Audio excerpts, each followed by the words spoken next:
So the Mercedes-Benz GLS has been the best-selling three-row luxury car in India. So why is it that over 12,000 of these have been sold, and what does this new facelifted GLS do to still keep it at the top?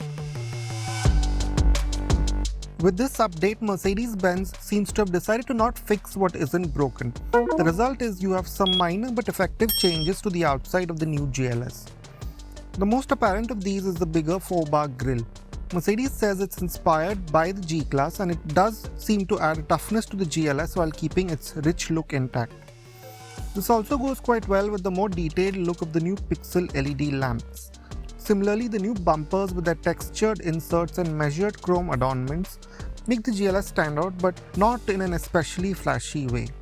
The bodywork hasn't changed, the GLS continues with its simple and stately look. So while you do have quite a committed stance with the heavy haunches and rounded bodywork, the new blue shade does its bit to further lift the look of the GLS. The changes to the rear of the GLS are again minimal. You now have new light designs in the tail lamps, which with their horizontal look bring the GLS in line with newer Mercedes SUVs. They also enhance the sense of width of this already quite large SUV. Now you realize why the Mercedes name is so deeply associated with luxury as soon as you step inside the new GLS. For example, just look at this layout and the way this ridged panel houses the new screens, on the way just the cabin sort of envelopes you. It's somewhat like a large luxury yacht maybe, especially with the paneling and just the quality and feel of the materials. But with this update, that's been taken to a whole new level. You now have this brown upholstery that is new, and also this black sort of piano finish trim with these sort of lines that mimic what you get in the Maybach. And then of course, this being the slightly older setup, what you do get is a great deal of tactile functional buttons. They really are a joy to use. For example, these toggles or the way this cover just slides out. I mean, the heft and generally the feeling of solidity that you get from these switches, they really make you feel that your money has been well spent. Now this is in stark contrast to this new steering wheel. It's been taken from the S-Class, and while again it's good to hold, you have these capacitive panels which maybe on the move are not that easy to use. They can get a bit smudgy and they become a bit more difficult to use in, but it's not something that you can't get used to. Further lifting the cabin's ambience are the chrome finish on the vents and these grab handles that were always there but feel quite nice to have around with their leather and metallic finishes. The Mercedes GLS is suitably well equipped for an SUV of its price. You get acoustic glass, soft closed doors, wireless Android Auto Apple CarPlay, ambient lighting, 13-speaker Burmester audio, heated and ventilated front seats, seat kinetics, air purifier, panoramic sunroof, powered steering adjustment and connected tech. Now for many of you, what the GLS does with its back seat, the second row of seats, will be of utmost importance, and at first you might be a bit worried. I mean, there's no captain seats here, right?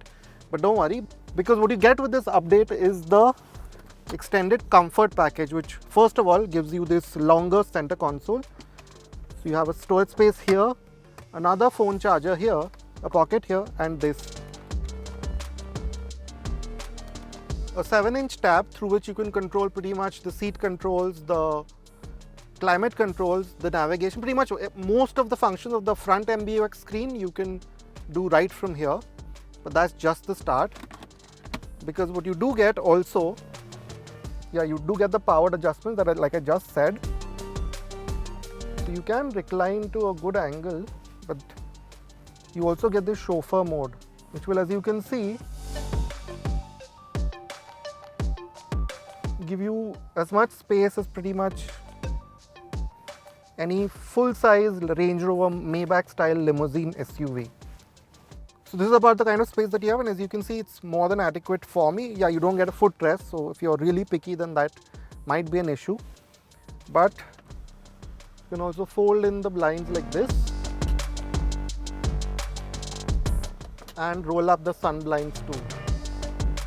Now you also have another 11.6-inch screen here for each of the passengers, which again repeat the functions of the MBUX screen. So again, the media, all the seat kinetics, seat functions, all of those you can control right from here. You even get those really cool dials from the front here.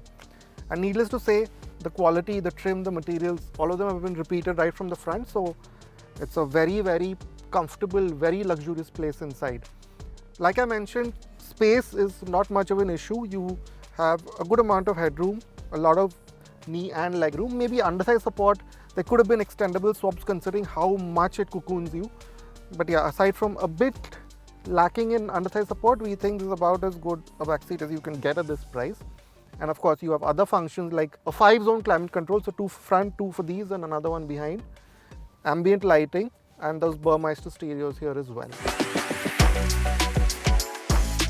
The soft head pillows are a small but effective addition that amps up comfort to a good extent. You also have HDMI inputs and numerous charging ports here to keep you entertained. Now, one of the main reasons you might want the GLS, aside from all the luxury that we showed you in the second row, is the added practicality of the third row. Now, this is how you get in. It's actually not that difficult to get in. There's a reasonably large space here. Yeah, it takes a bit of time, but aside from that, it's fairly easy to get in. But once you're inside, you realize that this is about as much space as you can get here, because what Mercedes has done is that it's left you a fairly decent boot despite the 3 rows. So there is good luggage space, and with this comfort package, this is how much space you have once you've stepped inside, and you realize that it is comfortable. Of course, you have a control to fold the seats right from here, 2 USB-C ports for each of the passengers here, and fairly comfortable chairs. I mean, you have a good amount of back support, the backrest, especially these very extended headrests. So in terms of head and back support, you're good. And like most of these third rows, underthigh support isn't especially great, but it's completely passable for something of this size. Where you do notice there's a compromise is in the general amount of knee and leg room, because what you do realize is that Mercedes has left you a fairly generous boot despite these 3 rows being in use.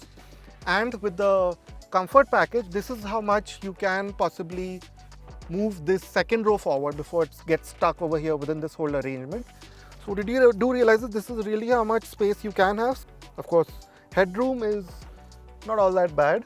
And another thing that we would have liked is climate controls here. You can only control them right from the front screen, which is a bit difficult considering if you're sitting here, you might want to do it yourself. So yeah, this pretty much sums up the third row of the GLS. There is a suite of level 2 ADAS functions, but notably Mercedes-Benz India has heeded feedback and you can now completely turn off the quite sharp emergency braking function. There are front, side and knee airbags, 360-degree cameras and a transparent bonnet function for off-road use. The cameras are useful but could have been offered with a few more views to navigate tight traffic. Now we're driving the GLS 450, which is the petrol version of this. There's also a GLS 450 diesel. Now with this petrol version, you get a 3-liter engine. It's a turbo petrol aided with an electric compressor that makes about 381 PS and 500 Newton meters. And you also have mild hybrid assistance now, so that adds about 20 PS and 200 Newton meters in short bursts. And so of course, this is, generally speaking, even for its size, a fairly sprightly machine. And when you first start out, that's not what catches your eye immediately. It's the quietness. There's barely an idle. You barely notice any vibrations or sound, especially if you're below, say, 1500, 2000 RPM. And that's because of these double glazed windows and windscreen. So it's a really quiet experience in the way that you want a Mercedes to be. You don't get a sport mode, but ring out the motor and you come away surprised with the performance that's on offer. We managed a 0 to 100 kmph time of 5.7 seconds, and most of this seems to be due to the big gush of performance that's on offer in the higher reaches of the rev band. In these situations, the gearbox 2 is on the money, putting in confident shifts to get more of the power to you. But in calmer driving, there could have been better cohesion between the various components of this motor. Your chauffeur will have to deal with this usually, but you see that in stop-start traffic, the GLS can feel a bit hesitant, where the compressor and mild hybrid system haven't woken up to it yet. But drives smoothly, and the GLS does that Mercedes thing of calmly flowing along the road with confidence. So highway cruising is an undisturbed experience, especially with how impressively quiet and refined this motor is. Now coming to the way this GLS rides and handles, it runs on 21-inch wheels. You get air suspension, adaptive damping and an auto leveling suspension setup. So you're on the highway where you might spend a lot of time doing long distances in your big SUV. It feels flat, it's composed, it's rock steady in the way you want your luxury SUV to be. but show itself some rough patches, and you do realize that maybe the damping in any of the modes, you have the eco and the comfort mode, could have been a bit better tuned for maybe India. This you especially notice at lower speeds rather than at higher speeds. It smoothens the road surface out pretty impressively, but in lower speeds, say in the city, you do notice sharp speed breakers or potholes. They sort of thud through in the cabin, you feel them. Even in terms of the way it tackles, say, a winding stretch of road, the GLS is at its best when you take things easy. Now, the steering, it's decent enough for city use. It's light, it doesn't have a whole lot in terms of feedback, and yeah, we would have liked maybe a touch more directness, especially when it's dead center. And it has that kind of viscous feeling, that fluid feeling that you do get in some Mercedes SUVs, which if you like a comfortable, easy driving experience, it's great. Maybe not that great for driving with a bit more enthusiasm. And the same holds for the GLS's body control. So if you keep things steady, it will hold its line around a bend. There is some lean, but the air suspension sort of manages it. You get the sense that it's falling over itself, but most of you will not drive it this way. So yeah, in that sense, it's not the sharpest handling SUV in its segment, but for most of you, that might not be a priority at this price point or in this segment. Priced at Rs 1.57 crore on road for the GLS 450, this Mercedes is pricey for its segment. In this context, we would have liked a driving experience that was more cohesive, but this may not be a bother for many of you. The GLS's strength is that it looks the money on the outside and punches higher on the inside. The ambience and amenities in the first and second rows should be enough to continue to see this to be a popular choice.